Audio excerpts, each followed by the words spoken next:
So I have been getting a couple of comments and questions about this particular structure here that is new to my patio.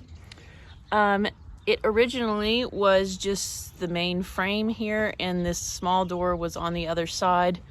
It looks to be, it was like a cage for an old parrot, for a parrot or something, and I found it in an old barn at an auction. I literally paid $2.30 for it.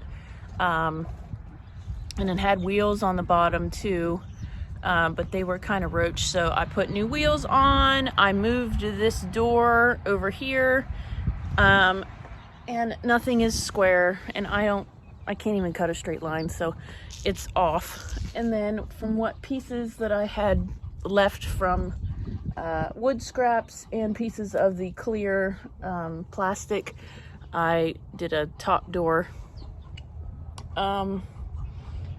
And so what I decided, it originally was going to be a greenhouse to put my plants in, but it turned out that it is too hot for small seedlings, so I had to take them back in.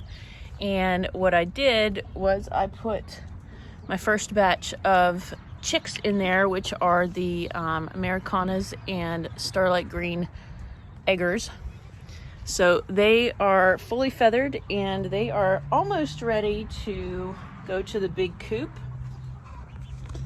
I don't know if you can see them, but they're almost ready to go.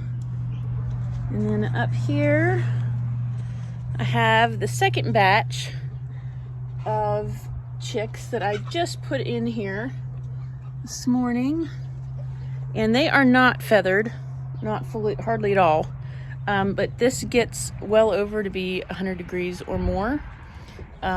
So they will be fine in here if the sun's out all day long, and then I just turn their light on at night, perfectly fine.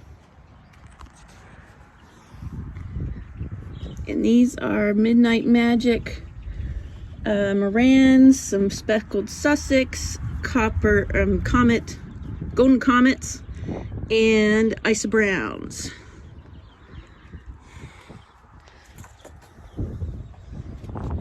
And I think so later on in the season I will be able, once my plants get a little bigger and a little more able to handle the heat and the sun, they will come out here and this will be a greenhouse again.